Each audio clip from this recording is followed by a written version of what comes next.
जब एक माँ बेटी को विवाह करके विदा करती है ना, उस समय कितना दर्द होता है, कितना तकलीफ होती है, केवल माँ ही समझ सकती है।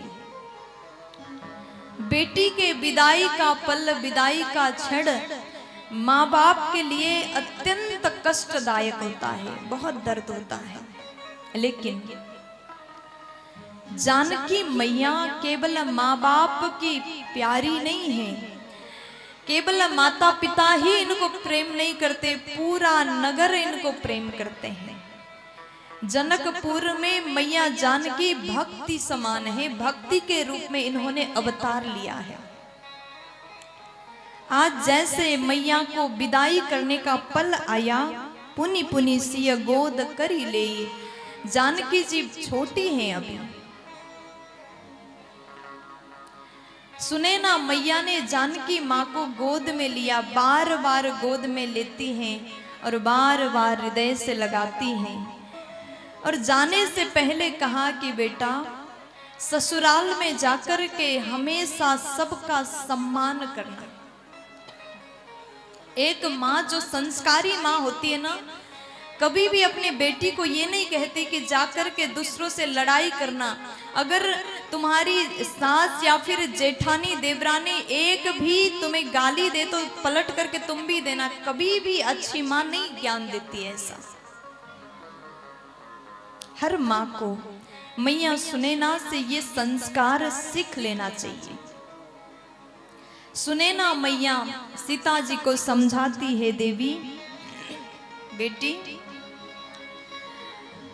अपने जीवन में नारी धर्म का पालन सर्वथा करना। जीवन में सबसे बड़ा दान होता है कन्यादान। धन्य है महाराज जनक, जिन्होंने जानकी जैसी, सीता जैसी बेटी को पाया और आज जानकी माँ का कन्यादान करने का सौभाग्य उनको प्राप्त हो रहा है। हम कन्यादान करके भेज रहे हैं, जाकर के हमारे सम्मान का ध्यान रखना। देखो, बेटी को केवल एक कुल के लिए नहीं सोचना, दो दो कुल का सम्मान का ध्यान बेटी को रखना पड़ता है। नारी के ऊपर बहुत बड़ा भार है, बहुत बड़ी जिम्मेवारी है। मैया बोली कि सर्वथा अपने सास ससुर और पति के आदेश का पालन करना।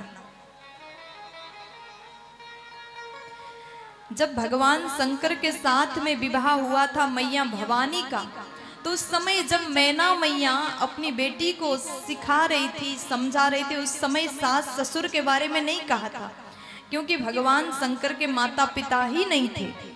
लेकिन आज जानकी जी एक बड़ा सा परिवार में जा रही है, इसलिए कहा कि जाकर के सास ससुर गुरु सेवा करे। सास की, ससुर की, गुरु की सेवा करना एक नारी को चाहिए। सर्वथा अपने ससुराल वालों की और मायके वालों की इज्जत का ख्याल रखना।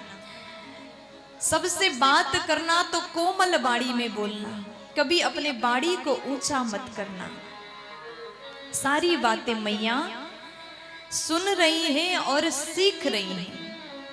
फिर मैया सुनैना बोली कि पति रुख लखी आयसु अनुसरे हैं। कभी भी अपने पति से पूछे बिन कोई भी कार्य मत करना। पति के रुख को देख करके काम करना। रुख देखना मतलब समझ रहे हैं, इशारा जान करके ही काम करना, बिना आदेश के कुछ मत करना। मैया ने जैसे सुन लिया, नारी धर्म के बारे में बड़ा सुंदर वर्णन, बड़ा ही सुंदर उपदेश मां सुनैना ने दिया। अब जैसे मैया जानकी को तैयार करके बाहर की ओर सखियों के साथ में लेकर के गई, महाराज जनक बेटी को अभी इतने जल्दी भेजना नहीं चाहते, लेकिन विवाह किया है तो भेजना भी जरूरी है। विवाह के पश्चात अगर बेटी मायका में रहे ना, मायके में रहे, तो लोग कहने लग जाते, अरे कब जाएगी, कितने दिन हो गए आए हुए, कब जाना है। ये सब कोई पूछते, चाहे कितने बड़े भी परिवार हो, ये सवाल हर किसी के जीवन में आता है। रानी हो चाहे राजकुमारी हो, ये सवाल तो आता ही है। राजा जनक महाराज दशरथ से कहते हैं अभी मत जाइए, लेकिन वहां की सेवा को देख करके महाराज दशरथ भी जाना नहीं चाहते। राम जी आए रनिवास में और आकर के अपनी सास से कहते हैं, मैया राव अवधपुरा चाहत सिधाए। राव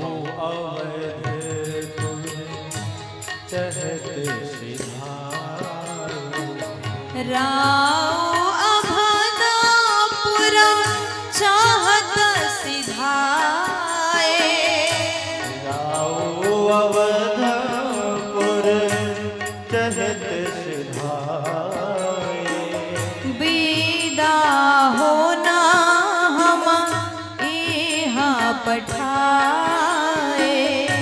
विदा होने हम पठाए। माँ तो मुदिता मन आय सुदेहु। मात मुदित मन आय सुदेहु। बालक जानी करब नितनेहु। बालक जानी करबो नितनेहु। बालक जानी करब नितनेहु। बालक जान करत नितनेहु। आज राम जी आए और राम ने क्या कहा। राम जी मैया सुनेना से ये नहीं कहते हैं कि महाराज दशरथ वापस जाना चाहते हैं, राजा जाना चाहते हैं, ये नहीं कहा। राव अवधपुर चाहत सिधाए, राजा को जाना है। मेरे पिता को तो यहाँ मन लग रहा है, मेरे पिताजी दशरथ जी को तो मन यहाँ पर लग रहा है। देखो आप किसी के यहाँ जाओ, बहुत ज्यादा प्रेम मिले, बहुत ज्यादा सम्मान मिले, तो वहां से जाने का मन नहीं करता। महीना 2 महीना 4 महीने आप रह सकते हो। अगर व्यक्ति को प्रेम मिल जाए तो वहां पर बुरा नहीं लगता। लेकिन जनकपुर में प्रेम तो अपार मिल रहा है। मिथिला का प्रेम, जनकपुर का प्रेम, वहां का सम्मान बात ही अलग है। राजा दशरथ का भी मन लग गया है, लेकिन राजा होने के नाते अपने राज्य में वापस लौटना जरूरी है। अगर राजा नहीं लौटते तो अयोध्या को कौन संभालता। इसलिए यहाँ राम ने क्या कहा, राव अवधपुर, राजा जाना चाहते हैं, मेरे पिता जाना नहीं चाहते। माँ हम इसलिए हम सभी भाई आपसे विदा होने के लिए आए हैं। राम ने जब कहा कि माँ विदाई का समय आया, आप आदेश दीजिए, हम यहाँ से जा रहे हैं, हाथ जोड़ करके भगवान ने विदा मांगा। दामाद हो तो राम जैसा।